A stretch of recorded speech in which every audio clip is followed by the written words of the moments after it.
Merci, Hélé. Tout d'abord, je voudrais dire que se fait d'ores et déjà. C'est ce que Madame la commissaire, Monsieur Kuhn et Rémi même viennent de nous dire. Et je suis d'accord avec eux.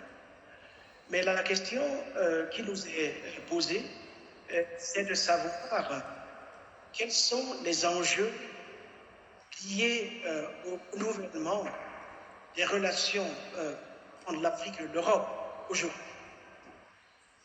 En d'autres termes, comment est-ce que nous pouvons construire d'une autre façon les coalitions, les indépendances d'aujourd'hui et de demain?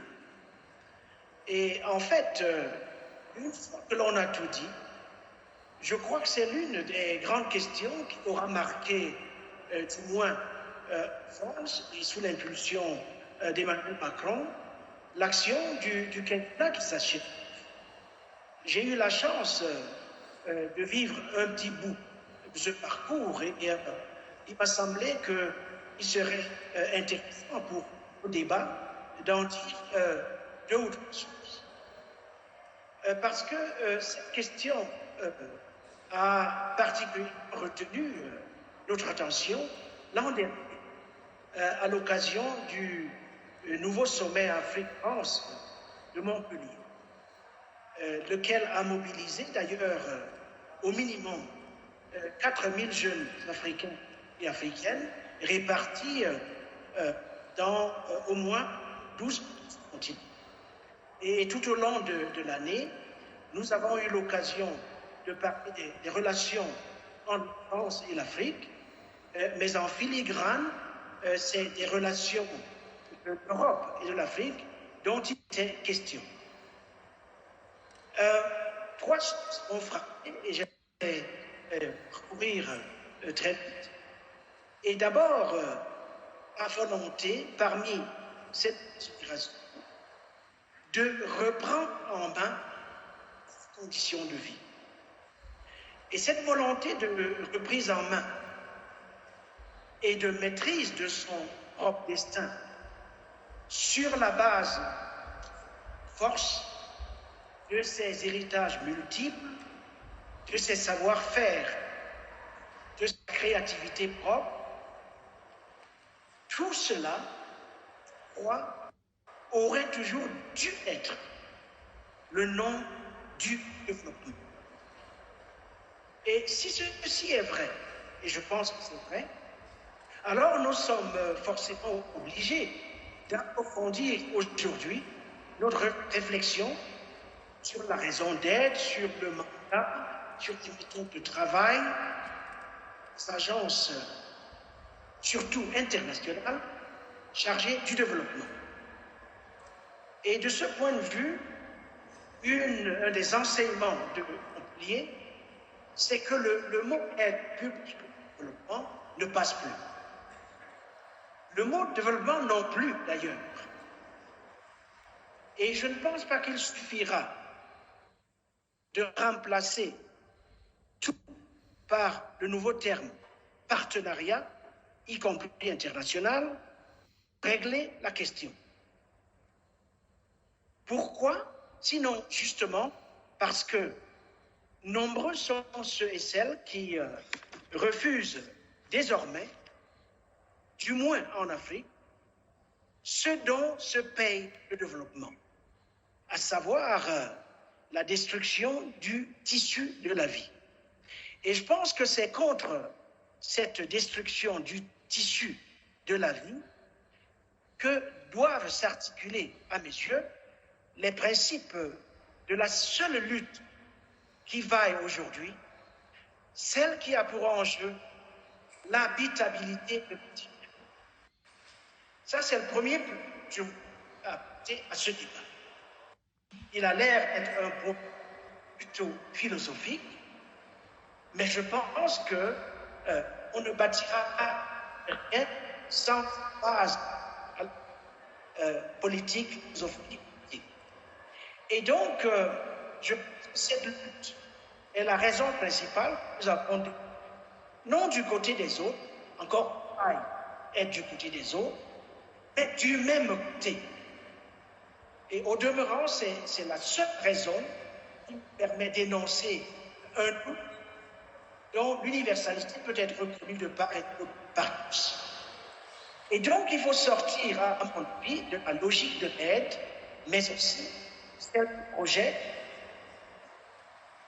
Il faut en sortir parce que les deux entretiennent équité, symétrie. Voilà le premier point. Et ça, je l'ai appris de l'expérience de Montpellier. Il y a un deuxième point que je voulais partager rapidement, c'est que, au fond, une alliance pour des futurs durables, c'est ce qu'il nous faut. Et une alliance exige, je dirais, de nouvelles formes d'investissement. Le président Macron appelle cela des investissements solidaires.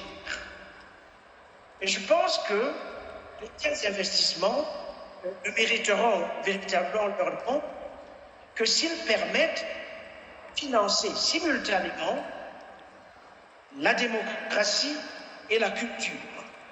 Deux enjeux, on a vu, de long terme, s'il en est. Je pense franchement que la démocratie et la culture font partie des infrastructures durables. La démocratie et la culture ne sont pas de petites et moyennes entreprises. Elles sont de grandes entreprises. Et ces enjeux de la démocratie et de la culture sont au cœur, en fait, de ce que porte aujourd'hui la jeunesse africaine dans ses secteurs les plus vulnérables, mais aussi les plus créatifs. Et je pense qu'au cœur de ces deux enjeux, que sont la démocratie et la culture, se joue le futur, je dirais, des plus précieux de nos biens communs.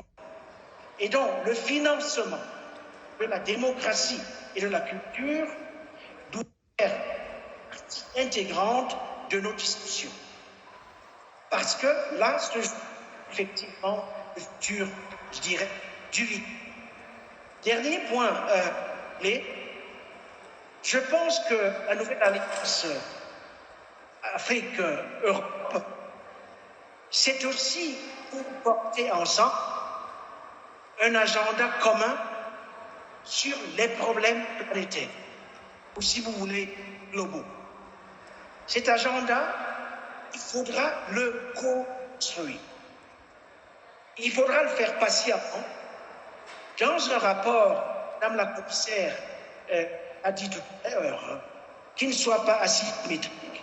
En fait, dans un rapport, il refuse explicitement, en parole et en acte, toute asymétrie. Je pense que pour y arriver, et parce que l'Europe n'a pas toujours suivi, je dois le dire parce que l'Europe n'a pas toujours appris à entendre. Je pense que pour le co-construire, pour le co-créer, cet agenda planétaire, il nous faudra ensemble apprendre à écouter et à entendre. Il nous faudra surtout nous nourrir des dynamiques endogènes, d'énergie et de mouvement social, parce que c'est la seule manière, nous, de ne pas bâtir sur tout ça. Voilà les trois grands enseignements que, pour ma part, je retire de l'expérience de Montpellier, qui se poursuit. Et je suis absolument ravi de Johannesburg pour porter cette discussion ce soir au niveau européen. Merci beaucoup. Comme nous sommes ravis de vous avoir